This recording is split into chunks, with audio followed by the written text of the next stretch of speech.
For this video, I want tell us the different types of gbola wey oga dem dey carry, and the expert dem they can rate them into 12 different types. Now we won't talk about here today. If time go see permit us, we go see tell us how we could use some of them for inside this gbola, because some of them require specific styles, specific positions, so that madam go fit enjoy them, because gbola not be one size fit all. One for my list now the banana type where they come like this. Yes, that one with the curve.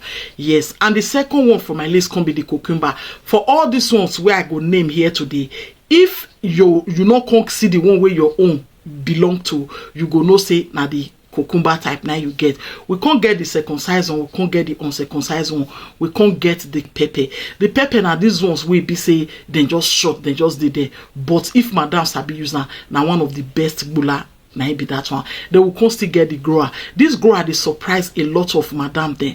When you go see her inside trouser, you go kind of like this thing small, I want to enjoy them. But when it go grow, only yourself go no say yes, na gbola na indeed there. We can't get the hammer, we can't get the curve downward, we can't get pencil, we can't get mushroom. Yes, as I tell they talk them so, una go know the kind shape where then go get, like that one of mushroom. Now be those people where be say their prick, the cap it go big, while the under it go slim. I just say make I bring all this on here because a lot of us don't even know where our gbola belong to. The base to head ratio.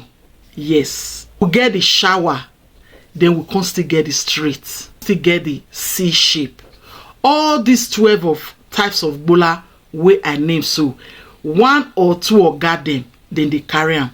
But there are three major one where be say all our oga or all our madams go feel say okay they don't see, e.g. like that straight one. It is very very common. Now one of the most common gbola, they will constantly see the straight one. Yes, that straight one. Then we constantly get the grower. These three kinds of gbola, they very very common among men. So for my next video, I go tell us how we go take use a gbola like the hammer head, like shroom head. You know, I go tell us how we go take use all those kind of gbola we get strange shapes.